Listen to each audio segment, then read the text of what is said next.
Միջազգային զարգացման գործակալության կողմից ֆինանսավորվող և ՄԱԿ-ի մանկական հիմնադրամի կողմից համաֆինանսավորվող «Խոցելի երեխաների սոցիալական ներառում, այլընտրանքային խնամքի, ընտանիքի աջակցության և ներառական կրթական ծառայությունների ընդլայնում» ծրագրի շրջանակներում Վանաձորի ՀԿ կենտրոնում սոցիալական դեպք վարողների, խնամատարության և հոգաբարձության հանձնաժողովի, հասարակական կազմակերպությունների ներկայացուցիչների և ոստիկանության անչափահասների բաժնի տեսուչների մասնակցությամբ կայացավ սեմինար։ Ծրագրի շրջանակներում Վանաձորում կիրականացվեն սոցիալական աջակցության տարածքային գործակալությունների, ընդհանուր թվով 25 դեպք վարողների և այլ սոցիալական ծառայության մատուցողների, այն է կրթության, երեխաների պաշտպանության, ոստիկանության, առողջապահության ոլորտի ներկայացուցիչների շրջանում երեխաների պաշտպանության թեմայով հնգօրյա վերապատրաստումներ։ Ծրագրում ներառված են 5 համայնքներ,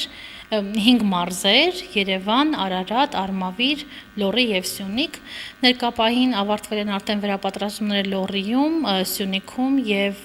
Երևանում, և դեռևս Արմավիրը մնում է ցանկի մեջ, որ պետք է վերապատրաստումներ անցնել։ Անցել են վերապատրաստումների 2 փուլով՝ դեպքի վարման և խնամատարության վերաբերյալ։ Դեպք վարողները ստանում են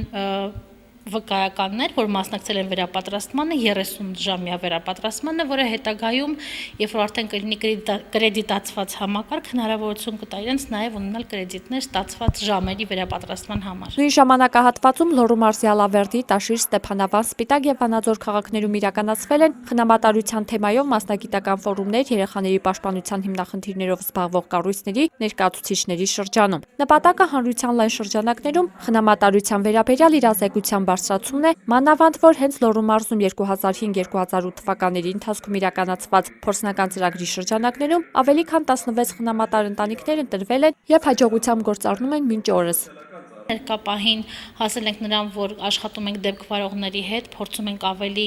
հմուտ դարձնել իրենց հետագա աշխատանքներում, որին պետք է հաջորդի կոնկրետ մանկական խնամակալական հաստատությունների ուսումնասիրությունները և կոնկրետ հասկանալը, թե երեխաների տարբերակում ինչ ենք առաջարկում, որովհետև ներկայումս պետությունը գտնում է բարեփոխումների լուրջ փուլում, երբ փորձում է ապահովել երեխայի ընտանեահեն խնամքի տիպեր և փորձում է վերակազմավորել խնամքի հաստատությունները, դարձնելով դրանք ցերեկային խնամքի և ընտանիքի աջակցության կենտրոններ։ Վերոնշյալ ծրագրի իրականացման առաջին փուլում նախատեսվում է Սյունիք, Լոռի, Արարատ, Արմավիր մարզերում և Երևանում երեխայի շուրջօրյա խնամքի հաստատությունների առնվազն 70%-ը վերակազմակերպել համայնքահեն ընտանիքի աջակցության կենտրոնների։ Դրանք կծառայեն ոչ միայն խնամքի հաստատություններից դուրս բերվող երեխաներին, այլ նաև տվյալ համայնքում այդ ծառայությունների կարիքն ունեցող այլ երեխաներին ու իրենց ընտանիքներին։ Հայ օգնության ֆոնդի երեխաների աջակցության կենտրոն հիմնադրամի խնամատարության ծրագրի պատասխանատու Ելենա Հարությունյանը նշեց, որ ընթացքի մեջ է խոցելի երեխաների սոցիալական ներառում ծրագիրը։ Երեխաների խնամքի և պաշտպանության հաստատությունների վերակազմավորումից հետո, եթե հնարավոր չի լինի վերջիններիս վերադարձը կենսաբանական ընտանիք կամ չգտնվի խնամակալ որդեգիր ընտանիք, երեխաների համար կառաջարկվի խնամատար ընտանիքների ինստիտուտ, որը ենթադրում է, որ այդ երեխաների դասյարակությունը կկազմակերպվի այլ ընտանիքում։ Այս ընտանիքները անպայման վերապատրաստում կանցնեն և ամբողջ ընթացքում մասնագետները կաջակցեն ընտանիքներին, որպեսզի երեխայի խնամքը այդ ընտանիքում ստանձնելը ավելի սահունացնի։ Մենք խնամատարության վերաբերյալ իրազեկումներ ենք իրականացնում, կոնկրետ Լոռվա մարզում իրազեկումներ ենք իրականացրել Ալավերդիում, Վանաձորում, Ստեփանավանում, Տաշիրում և Սպիտակում և հույս ունենք, որ մարդկանց մոտ կառաջանա հետաքրքրվածությունը դառնալու խնամատար ընտանիքներ և օգնելու երեխաներին